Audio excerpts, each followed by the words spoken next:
guys, it's Nikki. Welcome back to my channel. I wanted to come on today and show you guys some embellishments that I've been working on for Garden Party. I am entering a new Facebook group and I needed to submit a couple like sample projects in order to be approved to swap in the group. So I got out my die cuts and I got out all of the scraps from my Garden Party that I've worked with so far, and then I deconstructed the 6x8 paper. So that's all that I used. And I figured if I was going to create a couple embellishments, I might as well create a ton of embellishments. So here's what I've got so far. I'll start with the kind of boring pieces. So I just cut out some circle shapes. This is a die from AliExpress. It's just circles that get smaller and smaller. I think there's 5 total. So, you know, I took some of my bigger scraps. I took some vellum pieces that I had. I took some gold. You know, these are great layering pieces, so I, you know, used up my scraps on those. In the same sense, I have a layering heart die, and this one is 5 hearts also. So I started with some bigger pieces, and then the next size, I have more of the smaller ones just because, you know, I have smaller scraps. Couple of the vellum here, some gold again, you know, just some different papers here from the collection. Some are double-sided, some are not. The 6x8 collection was not double-sided, but some of the 12x12 paper that I had used is. So I've just got those. Also, these are great for layering pieces. So I'm just gonna put these in my embellishment tray. If you guys haven't seen the video on how I just created a $6 embellishment tray using Dollar Tree items, I will put it in the iCard here or link it down below. So I have let me just show you guys. I have this little tray right here is just full of doilies. So I just added those, and those will be great layering pieces. Next, let's do the bows. So with the bows, I have a ruffle bow. And what I did is I cut, I think I did 1, 2, 3, 4, 5, 6, 7 of the gold pieces, and then 7 of the paper pieces. And to make this with the gold in the background, you just take it and cut right on the perforated edge. I think you can see it there on the gold. Just cut that off and then layer them together. So this is what they look like. So I have that one. This one I added a little piece of tulle behind it. And I just went with the gold centers. Honestly, I didn't have the little tiny center punch. I couldn't find it when I was punching. So I just went with the gold. I can easily peel that off and use embroidery thread, which is something I like to do. And then you can add a charm hanging down if you want to. I also did a tutorial on that. And then these two are really pretty because it's the gold paper on the gold. So I really like how those turned out. So I made 7 of those. And again, I'll put those in my tray. I've got a little, I think I've got a section with bows. Yes, bows and flowers. So I'll probably put those there. These are just some other bows that I had. Nothing fancy with these.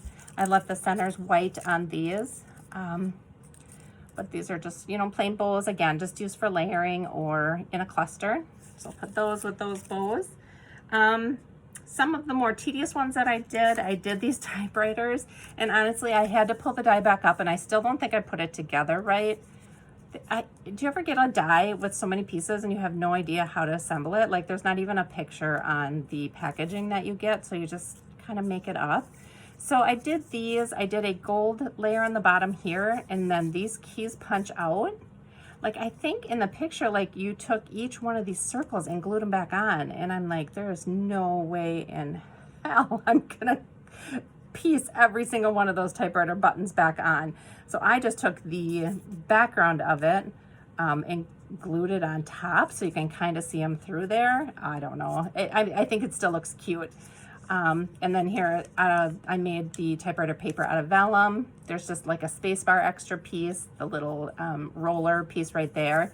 This one I used with that kind of marigold color in the back.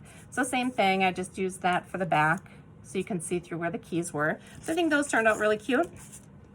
I made these swans. This was the first time I used this die, and I had to look up how to make this one as well because I wasn't really sure how the wings all fit together. So I knew that I wanted to make these, and I purchased just a bag of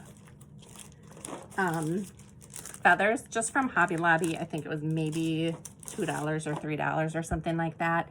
And I just added those behind the wings just for a little something extra.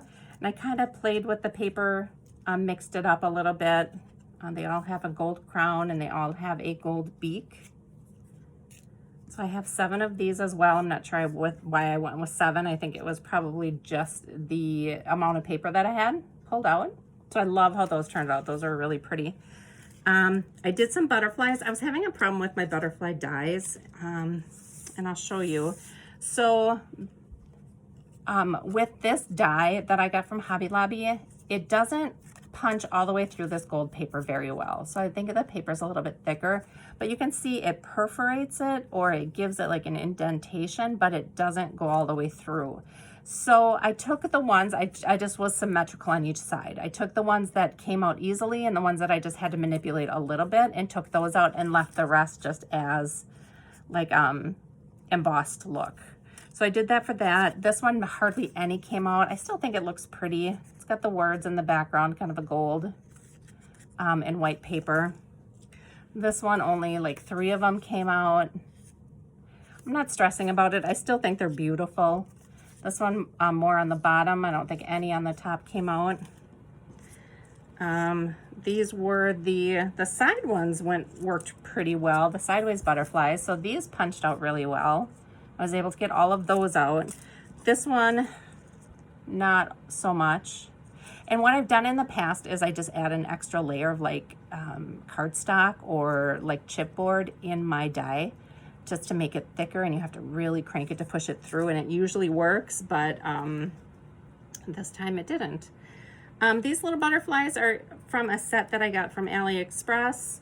It came with 2 small butterflies and 2 large butterflies. I threw the large butterflies away, but I took them back out because I'll retry it. But I was so frustrated. Nothing punched out, like not even the outline of the butterfly, so I don't know what I need to do there. But here's the 2 patterns. This one has like a pointed wing. This one is all rounded.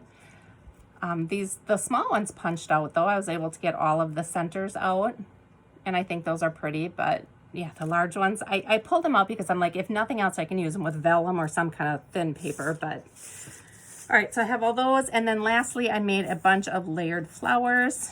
You guys have seen these before in my binder embellishments that I made. So these I just layered up. I did some vellum pieces. I used 3 different floral dies and just kind of pieced them together, just kind of mixed them all up and put them together.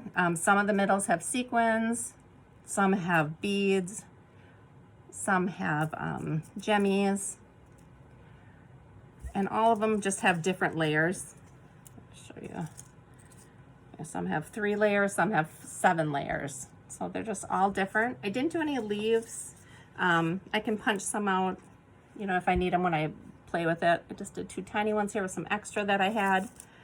But that's it. So like I said, when I got my die cut machine out, I thought I might as well just use up all the scraps I have. So now, like I said, the whole 6x6 book is deconstructed. The only thing I have left in it, let me grab it.